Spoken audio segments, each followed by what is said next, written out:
Olá, tudo bem? O tema de hoje é muito importante e polêmico. Prepare o seu coração para saber a verdade sobre o dízimo. Se um amigo te emprestasse um livro e você o devolvesse depois de usar, o que isso demonstraria? Isso mostraria, é claro, que você é fiel, leal e obediente ao devolver ao dono o que lhe pertence. O mesmo acontece com o dízimo. Você devolve a Deus 10% daquilo que você conseguiu porque Ele, o autor da vida, te deu saúde e outras condições para conseguir trabalhar. Agora, se você dá um presente ao seu amigo como demonstração de reconhecimento pelo que ele fez por você, isso é gratidão e vai além da obediência. O mesmo acontece com as ofertas. Ofertar é dar como consequência do amor.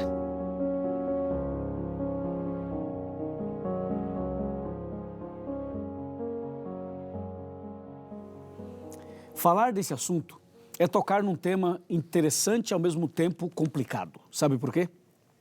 Primeiro porque é bíblico, então é muito interessante. Complicado porque nos nossos dias, pastores, igrejas, denominações, religiões, essas pessoas, muitas delas, têm feito mau uso do dízimo e têm explorado a fé de tantas pessoas. Ou seja, muitas igrejas e muitas denominações e outras religiões têm transformado os seus templos e as suas reuniões em verdadeiros pontos comerciais. Hoje, quando você diz assim, eu sou um pastor, as pessoas olham para a gente e pensam assim, tem muito dinheiro, hein? É rico, está pegando dinheiro dos membros da igreja. Se você compra um carro, algumas pessoas dizem, tá vendo? Comprou o carro com o dinheiro dos irmãos. E assim vai. Por esse motivo e por outros, tocar nesse assunto é um desafio, mas é necessário para que não fique nenhuma dúvida em sua cabeça. Está preparado? Então vamos continuar e vamos abrir a Bíblia no livro de Salmos, no capítulo 24 e o versículo 1, que diz assim: Ao Senhor pertence a terra e tudo o que nela se contém, o mundo e os que nele habitam. Você notou isso? A Bíblia fala assim, que tudo que existe pertence a Deus. Ou seja, quando você vê uma cadeira, uma mesa como essa, quando você vê uma estante, um carro, um avião, um celular, um telefone, outro qualquer, ou quem sabe um laptop, ou até mesmo outros objetos como microfones, etc, etc e tal, todas essas coisas só existem porque Deus criou os céus e a terra. E todos esses produtos, eles vêm ou da terra, ou da árvore, de alguma criação de Deus. Então, tudo que existe, só existe por causa de Deus. Se Deus não houvesse criado os céus e a terra, as coisas que nós temos aqui não existiriam. Então, saiba que tudo pertence a Deus. E quando você vai para 1 Coríntios 3, 16 e 17 e 1 Coríntios 6, 19 e 20, você vai perceber que você mesmo não é de você, ou seja, você não é dono de si próprio, até o seu corpo, até a sua vida, até você pertence a Deus. O homem não é dono de nada, Deus é o dono de tudo. E se Deus é o dono de tudo, como diz o Salmo 24, é importante agora entender por que ele pede o dízimo, por que ele pede as ofertas. É o que vamos ver agora no livro de Malaquias, capítulo 3, versos de 8 a 11. Pronto? Malaquias 3, de 8 a 11. Esse texto a gente vai ler devagar, vamos ler verso por verso e vamos parar um pouco para considerar, comentar cada um dos versos. Tenha em mente que tudo pertence a Deus. Agora vem Malaquias 3, verso 8, que diz assim: Roubará o homem a Deus? É uma pergunta. Bom, veja só, se esse objeto aqui, esse pequeno suporte de vidro, não pertence a mim, pertence a uma outra pessoa, e se eu pegar isso e levar para minha casa, eu estou roubando, não estou? Claro que sim.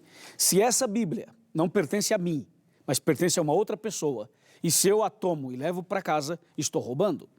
O Salmo 24 diz que tudo que existe pertence a Deus. Então, tudo aquilo que você toma posse de maneira ilegal, você está roubando, está sendo desonesto. E aí vem Malaquias 3, verso 8 e fala assim: roubará o homem a Deus? É a pergunta. E a resposta está no mesmo versículo. Diz assim: todavia vós me roubais, e ainda dizeis, em que te roubamos? E Deus responde, nos dízimos e nas ofertas. Sabe por quê? Tudo que existe foi feito por Deus e pertence a Ele. Deus dá tudo para você. Ele só pede fidelidade nos dízimos e nas ofertas. Ou seja, Ele pede só uma pequena parte do tudo que Ele dá para você. Deus dá tudo e pede somente a 10ª parte, ou seja, o dízimo. Lembre-se o seguinte, o dízimo é a 10ª parte. Agora, as ofertas não têm uma porcentagem. As ofertas, você escolhe, você decide quanto você quer dar. Quer dar 1, 5, 30, 100, 500, 1.000, 10.000, 1 milhão. Oferta é algo que você decide. Agora, o dízimo não. O dízimo já está dizendo, a palavra já está dizendo. É a 10ª parte daquilo que você ganha, do seu bruto. Entendeu? Por isso, a Bíblia faz a pergunta, roubará o homem a Deus? Quando você retém o dízimo, você está roubando a Deus, porque o dízimo não pertence a você. O dízimo pertence a Deus e as ofertas também. Veja o que diz o versículo 9. Com maldição sois amaldiçoados, porque a mim me roubais, vós a nação toda. Ou seja, não devolver o dízimo e não dar oferta é como se estivesse roubando a Deus. E diz a Bíblia, e a maldição virá. O que é a maldição? É justamente a ausência da bênção de Deus. Olha o verso 10. Trazei todos os dízimos à casa do tesouro, para que haja mantimento na minha casa. E provai-me nisto, diz o Senhor dos Exércitos, se eu não vos abrir as janelas do céu e não derramar sobre vós bênção sem medida. Aqui tem 2 coisas importantes. A primeira é quando ele fala, trazei os dízimos à casa do tesouro. A casa do tesouro é a tesouraria da igreja. A casa do tesouro é o lugar apropriado, o lugar legal para que se administre esse dinheiro. O dinheiro não é seu, não é meu, não é do pastor, não, o dinheiro é de Deus. E por isso diz, trazei os dízimos à casa do tesouro, ou seja, a tesouraria da igreja, onde pessoas idôneas, sérias e sinceras, então administram esse dinheiro. E qual é o propósito do dízimo? O próprio texto diz, provai-me nisto, e ele antes fala assim, para que haja mantimento na minha casa. O propósito do dízimo é para que haja mantimento na casa de Deus. Esse mantimento não é o mantimento literal, não é o arroz, o feijão, não é a salada, não são os legumes. Esse mantimento nada tem a ver com a comida. Esse mantimento é espiritual, é o alimento espiritual. Quando Deus fala, trazer os dízimos à casa do tesouro para que haja mantimento na minha casa, significa para que haja mais pregadores, para que haja mais bíblias, para que haja mais missão, para que haja mais evangelização. Ou seja, Deus quer que o dízimo seja usado para a pregação, para levar o alimento, para alimentar o rebanho, para fortalecer as pessoas, para ganhar mais almas para Jesus. Por isso que ele fala, para que haja mantimento na minha casa. Ficou claro para você?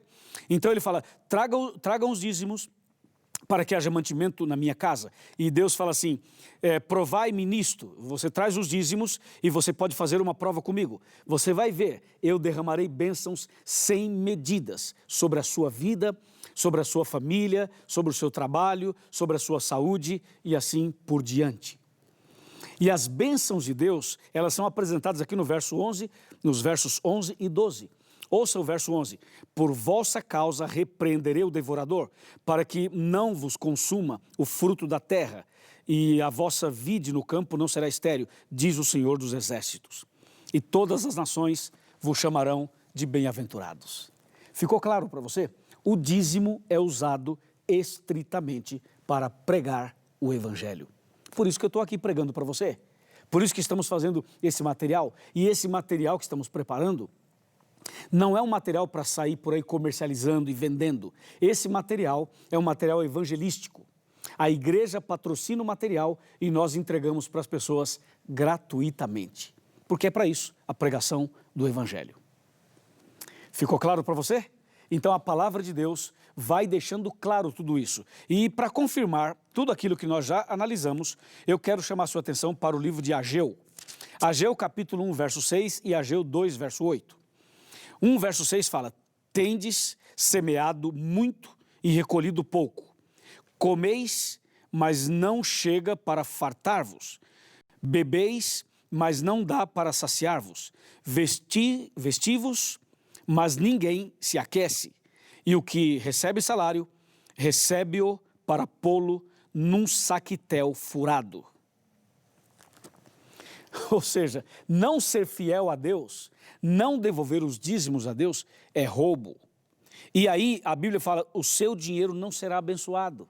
É como você receber o dinheiro e colocar num saco furado. Entendeu? É como comer e não saciar. É como tentar e não conseguir ser feliz. Devolver o dízimo significa entregar a Deus o que é de Deus. 90% fica para você e 10% vai para a pregação do Evangelho. Tá bom? Ficou claro? Ok, agora veja o que diz Ageu 2, verso 8. Ele fala assim, a palavra de Deus fala assim, minha é a prata, meu é o ouro, diz o Senhor dos Exércitos. Em outras palavras, toda a riqueza, tudo que tem nesse mundo pertence a Deus. Agora, aqui entre nós, você acha que Deus precisa de dinheiro? Claro que não. Deus precisa de ouro, prata e essas coisas? Lógico que não. E por que ele pede para devolver o dízimo? Por duas razões. Por que ele pede para dar a oferta? Por duas razões. A primeira razão, ele pede isso para você, para que você não seja uma pessoa egoísta, para que você não fique aí o tempo todo focado e apegado a essas coisas materiais. Devolver o dízimo é uma preparação para o céu, é uma maneira de ser humilde, de partilhar o que você tem. E lembre-se que o dízimo não é seu, o dízimo é de Deus. Mesmo assim, tirar a 10ª e entregar para a obra de Deus é um desafio para muitas pessoas. E Deus pede o dízimo não porque ele precisa do seu dinheiro, mas porque você precisa ser uma pessoa generosa, uma pessoa obediente e fiel para entrar no reino dos céus. E o objetivo número 2 é para que você participe da pregação do Evangelho. Entendeu? É uma bênção, vale a pena. Bom, eu vou falar mais sobre isso, mas eu quero sentar aqui na minha cadeira e eu quero falar um pouquinho mais sobre esse detalhe. Veja só, Jesus disse, o Evangelho tem que ser pregado em todo o mundo, para testemunho a todas as nações, e então virá o fim. Eu pergunto, você consegue ir a Beirute para pregar? Não. Você consegue ir ao Egito para pregar? Não. Você consegue ir no Oriente Médio pregar? Não. Você consegue ir, por exemplo, na janela 1040, nos países asiáticos para pregar? Não. Você consegue ir no próprio Brasil para outros estados pregar? Também não. Então, veja, quando você devolve o dízimo e quando você dá a oferta, Deus vai usar esse recurso para que mais pessoas sejam enviadas para os campos missionários para levar esperança. Vou te dar uma informação. Você sabia que o Brasil e a América do Sul, a região onde nós trabalhamos, você sabia que estamos enviando para o Oriente Médio 25 missionários que serão patrocinados exclusivamente pela igreja na América do Sul? Antigamente, os missionários vinham todos dos Estados Unidos ou da Europa. Hoje, o Brasil e a América do Sul estão exportando missionários. Nós estamos enviando missionários para o mundo. E como é possível fazer isso? Por causa da fidelidade das pessoas, a fidelidade dos dízimos. Quando você devolve o dízimo e dá sua oferta, você está ajudando a pregar o Evangelho e apressando a volta de Jesus. E aqui vai uma outra coisa importante para que você realmente entenda. Eu sou pastor, o meu salário vem do dízimo, ok? Por isso, o pastor adventista não pode ter um ganho paralelo. O pastor adventista não pode ter um caixa 2. Por exemplo, eu já gravei vários DVDs. E esses DVDs, se eu fosse ganhar 10 centavos ou 50 centavos de cada um deles, eu estaria financeiramente rico. Mas nós não fazemos isso. Todos os DVDs que eu gravo, eles são da igreja para a pregação do Evangelho. Porque a igreja já me paga um salário para eu ser pastor 24 horas. Então, o pastor adventista, ele não pode ter um ganho paralelo. Ele tem um salário para ele ser pastor e produzir materiais para a pregação do Evangelho. E além disso, eu quero dizer para você que todo pastor adventista devolve o dízimo. Ou seja, o pastor recebe um salário do dízimo e ele devolve o dízimo. Entende? Isso é interessante você saber. Porque às vezes as pessoas pensam, não, o pastor recebe, mas por isso mesmo. Não. Quando o pastor recebe um salário, então aquilo é o salário dele. e daquele salário ele tira o dízimo e devolve para a pregação do Evangelho. A Igreja Adventista é uma igreja séria, bem organizada. As finanças dessa igreja são muito bem conduzidas. E por isso, você pode crer na palavra de Deus. Seja fiel. E se um dia ou outro alguém for infiel ao administrar o dízimo, a culpa não é sua. A culpa é de quem administrou erradamente. Seja fiel e Deus vai te abençoar. Faça a sua parte e Deus vai te abençoar. Amém? Eu quero então perguntar a você, está disposto a devolver o dízimo? Então procure a Igreja Adventista do Sétimo Dia mais perto da sua casa e diga ao pastor, pastor, eu quero devolver o dízimo. Me orienta, o que eu devo fazer? E o pastor vai te orientar. Pastor, eu quero dar uma oferta. O pastor vai te orientar. E lembre-se, tudo isso é para a pregação do Evangelho. Parabéns por sua decisão. Vamos orar. Querido Pai Celestial, obrigado por nos orientar sobre os dízimos e as ofertas. Abençoa essa pessoa que a partir de hoje também será um dizimista e também será um ofertante. Eu o entrego nas tuas mãos, em nome de Jesus. Amém.